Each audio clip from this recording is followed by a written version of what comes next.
తాకట్లో ఉన్న మీ బంగారాన్ని విడిపించి ఆ రోజు ఆన్లైన్ రేటుకి కొంటాం. Sharma gold company. నమస్కారం. సుమన్ టీవీకి స్వాగతం. నేను మానస. శ్రీ వీరబ్రహ్మేంద్ర స్వామి వారి ఉపాసకులు, కాలజ్ఞాన ప్రవచనకర్త, ప్రాచీన ప్రశ్నాశాస్త్ర సంఖ్యాశాస్త్ర నిపుణులు బ్రహ్మశ్రీ కృష్ణమాచార్య గురువు గారు సిద్ధంగా ఉన్నారు. వారితో మాట్లాడదాం. గురుగారు నమస్కారం అండి. నమస్కారం అమ్మ. గురుగారు, ఇప్పుడు ఈ జూలై 24న ఆషాఢ అమావాస్య ఉంది. మామూలుగా అమావాస్యలు కూడా చాలా ప్రత్యేకం అంటూ ఉంటారు. మరి అందులోనూ ఈ ఆషాఢ అమావాస్యకు ఉన్నటువంటి ప్రత్యేకత గురించి, ఆ రోజు ప్రత్యేకించి చేయాల్సిన విధి విధానాల గురించి తెలియచేయండి. అమావాస్య లాంటి శూన్య తిథి రోజు ప్రత్యేకించి మనం దేవతా స్వరూపాల కంటే కూడా పితృదేవతల్ని మనం పూజిస్తూ ఉన్నటువంటి సమయం మనందరికీ కూడా తెలిసింది. ఆషాఢ మాసానికి ఆ పేరు ఎలా వచ్చింది అంటే, పూర్వాషాఢ ఉత్తరాషాఢ నక్షత్రాలకి చేరువలు పౌర్ణమి గడియలు వస్తే ఆ మాసం పేరు ఆషాఢ మాసం అయ్యింది. ఈ ఆషాఢ మాసంలో వచ్చేటువంటి అమావాస్యకి చాలా రకాలైనటువంటి ప్రత్యేకతలు ఉన్నాయి. ఎందుకో తెలుసా? ఈ అమావాస్య ఉత్తరాయణ కాలం నుండి దక్షిణాయన కాలం మొదలయ్యేటువంటి సందర్భంలో వచ్చేటువంటి అమావాస్య.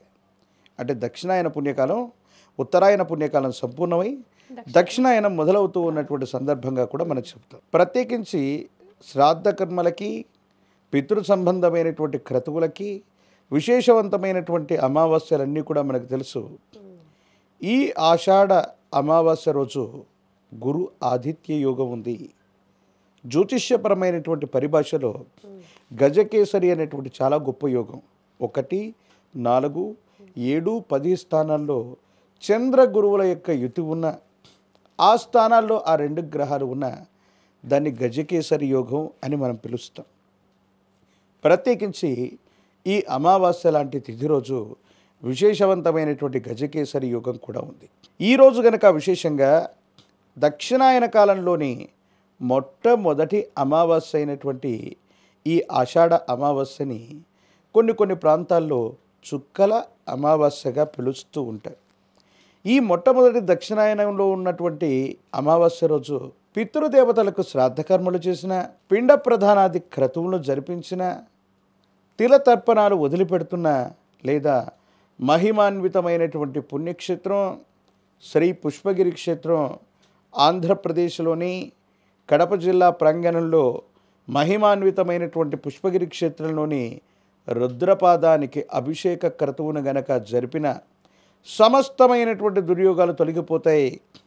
పితృ సంబంధమైనటువంటి విషయాల్లో తరతరాలుగా ఉన్నటువంటి దోషయుక్తమైనటువంటి పరిస్థితులన్నీ కూడా ఒక్క ఈ అమావాస్య నాడు మనం ఆచరించేటువంటి ఈ మహా రుద్రపాదాభిషేకంతో మన పూర్వీకులకు సద్గతులు కలగటం, సమస్యల నుండి మనం విముక్తులవ్వటం కూడా జరుగుతుంది. ప్రత్యేకించి పుణ్య నదీ సంగమాల్లో మనం స్నానాన్ని ఆచరిస్తూ ఉంటాం పర్వదినాల్లో. ఎప్పుడైనా ఈ ఆషాఢ మాసంలోని ఈ అమావాస్య రోజు మీ పరిసర ప్రాంతాల్లో ఉన్నటువంటి ఏదైనా సరే నదీ ప్రవాహం దగ్గరికి వెళ్ళి ఆ మహాతల్లిని, ఆ నదీమ తల్లిని తలుచుకుంటూ స్నానాన్ని ఆచరించి వస్త్రాల్ని గనక, పాత వస్త్రాల్ని వదిలిపెడితే తీవ్రమైనటువంటి నరఘోష, నరదిష్టి, నరపడేలే కాదు, సమస్తమైనటువంటి తాంత్రిక ప్రయోగాలు మీ మీద జరిగి ఉన్నా కూడా వదిలివేసేటువంటి అవకాశం ఉంది. ప్రత్యేకించి భారతదేశంలో అత్యంత ప్రాచీనమైనటువంటి నగరం వారణాసి నగరం. వారణాసి నగరంలోని కాశీ అన్నపుణ్యేశ్వరి స్వరూపమైన అమ్మ నందవర చౌడేశ్వరిగా, చౌడేశ్వరి అన్నటువంటి అమ్మవారి యొక్క దేవతా స్వరూపంగా మారినటువంటి రోజు కూడా ఈ ఆషాఢ మాస అమావాస్య. ప్రత్యేకించి ఇదే ఆషాఢ మాసంలో గ్రామదేవతా స్వరూపమైనటువంటి అందరు అమ్మవార్లని కూడా ఆరాధన చేస్తూ అమ్మవారికి బోనాన్ని పట్టే సంప్రదాయాన్ని ఉభయ తెలుగు రాష్ట్రాల్లో మనం చూస్తుంటాం. వాటన్నిటిలో కూడా ఈ ఆషాఢ అమావాస్యని కాశీ అన్నపుణ్యేశ్వరి స్వరూపమైనటువంటి నందవర చౌడేశ్వరి దేవి అమ్మవారి యొక్క మహోన్నతమైనటువంటి పర్వదినంగా కూడా ఉభయ తెలుగు రాష్ట్రాల్లో మనం జరుపుకుంటూ ఉంటాం. ఇదేమో దక్షిణాయన పుణ్యకాలంలో వచ్చేటువంటి మొట్టమొదటి అమావాస్య. అలాగే అమ్మవారికి విశేషవంతమైంది. పితృ సంబంధమైనటువంటి శ్రాద్ధ కర్మలన్నీ కూడా నిర్వర్తించడానికి చాలా అనుకూలవంతమైనటువంటి తిథిగా మనం దీన్ని చెప్పచ్చు.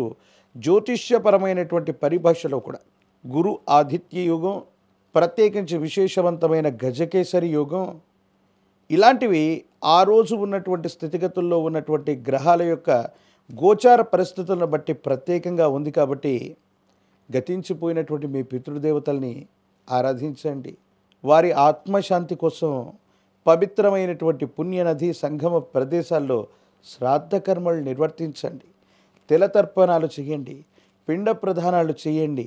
లేదా మీ పూర్వీకుల యొక్క పేరు మీద మీరు చేసేటువంటి ఎటువంటి దాన ధర్మాది క్రతువులైనా సరే ఈరోజు చాలా అనుకూలవంతమైనటువంటి ఫలితాలు వస్తాయి. ఇవి మాత్రమే చేయాలి.